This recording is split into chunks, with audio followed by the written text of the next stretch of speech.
دوستو ہوائی کا نام آپ نے سنا ہوگا۔ ہوائی بحر الکاہل کا جزیرہ ہے۔ اس کے ایک ساحلی مقام کا نام پرل ہاربر ہے۔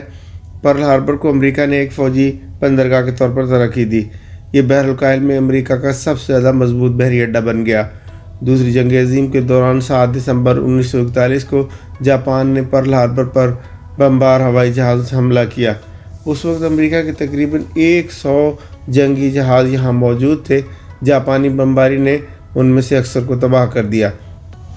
اس کا بدلہ امریکہ نے اس طرح لیا کہ 6 اگست 1945 کو اس نے 2 ایٹم بم جاپان پر گرائے، جس کے نتیجے میں جاپان کے 2 اہم ترین صنعتی شہر بالکل تباہ ہو گئے۔ تاہم یہ دونوں شہر ہیروشیما اور ناگاساکی اب دوبارہ زیادہ شاندار طور پر تعمیر کر لیے گئے ہیں۔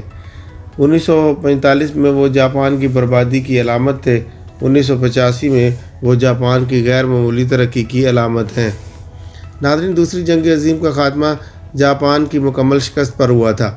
مزید یہ کہ امریکہ نے اس کے اوپر اپنی فوجی اور سیاسی بالادستی قائم کر لی، مگر جاپان نے حیرت انگیز طور پر اس کا ثبوت دیا کہ وہ اپنے آپ کو حالات کے مطابق بدل لینے کی صلاحیت رکھتا ہے۔ دوسری جنگ عظیم سے پہلے وہ ہتھیاروں پر یقین رکھتا تھا، مگر جنگ کے بعد اس نے خود اپنی مرضی سے ہتھیار الگ رکھ دیے اور خالص پرامن انداز میں اپنی نئی تعمیر شروع کی۔ جاپان نے لڑائی کے میدان کو چھوڑ دیا جو اس کے لیے بند ہو گیا تھا۔ اس نے تعمیر کے میدان کو اختیار کر لیا جو اب بھی اس کے لیے کھلا ہوا تھا۔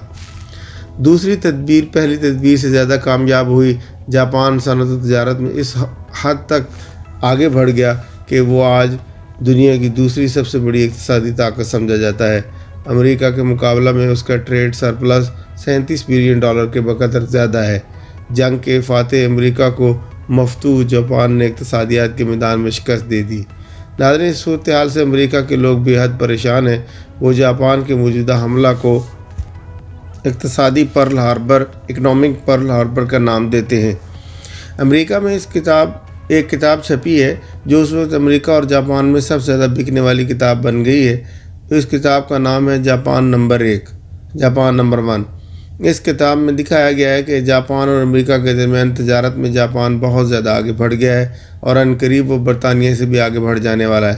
بیرونی اثاثہ کے اعتبار سے جاپان آج دنیا کی سب سے زیادہ دولت مند قوم ہے۔ جاپان نے اپنی فوجی شکست کو اقتصادی فتح میں کس طرح تبدیل کیا؟ جواب یہ ہے کہ اس کا راز یہ تھا کہ جاپان نے از سر نو وہاں سے اپنا سفر شروع کیا جہاں حالات نے اس کو پہنچا دیا تھا۔ اس نے اشتعال کے بجائے صبر کا طریقہ اختیار کیا۔ اس نے ٹکراؤ کے میدان سے ہٹ کر پرامن میدان میں اپنی قوتوں کو استعمال کیا۔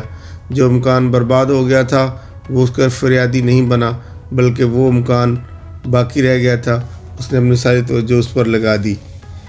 خلاصہ یہ ہے کہ جاپان نے دوسروں کو الزام دینے کے بجائے اپنے آپ کو الزام دیا اور اس کے بعد فوراً اس کی نئی تاریخ بننا شروع ہو گئی جو اس وقت تک نہ رکی جب تک وہ تکمیل کی حد کو نہ پہنچ گئی۔ ناظرین، آپ اس دنیا میں اکیلے نہیں ہیں، بلکہ یہاں بہت سے دوسرے لوگ بھی رہتے ہیں اور وہ سب بڑھنے اور غالب ہونے کی کوشش کر رہے ہیں۔ اس صورتحال کے مقابلے میں آپ کا طریقہ 2 قسم کا ہو سکتا ہے۔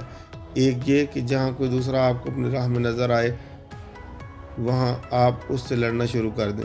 دوسرا طریقہ یہ ہے کہ ٹکراؤ سے بچ کر اپنی مثبت تعمیر کرنے کی کوشش کریں۔ تاریخ کا تجربہ بتاتا ہے کہ اس دنیا میں صرف دوسرا طریقہ کامیاب طریقہ ہے، اس کے برعکس پہلا طریقہ صرف بربادی کا طریقہ ہے۔ سمندری جہاز کو اگر چلتے ہوئے راستہ میں چٹان مل جائے تو وہ اس سے کترا کر نکل جاتا ہے، اور جو جہاز اس سے لڑ کر جانا چاہے وہ ٹوٹ کر ختم ہو جاتا ہے۔ ایسے جہاز کے لیے منزل پر پہنچنا مقدر نہیں۔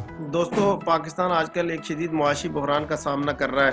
ملک میں جاری اس اقتصادی طوفان کی وجہ سے زندگی کا ہر شعبہ متاثر ہوا ہے۔ گو کہ ہم پر بموں، توپوں اور اسلحہ بارود سے کوئی حملہ تو نہیں ہوا ہے، مگر ہم ایک بھیانک اقتصادی حملے کا شکار ضرور ہوئے ہیں۔ ان حالات میں نہ صرف حکومت بلکہ عوام الناس سب کو مل کر منظم انداز میں اس کا مقابلہ کرنا چاہیے۔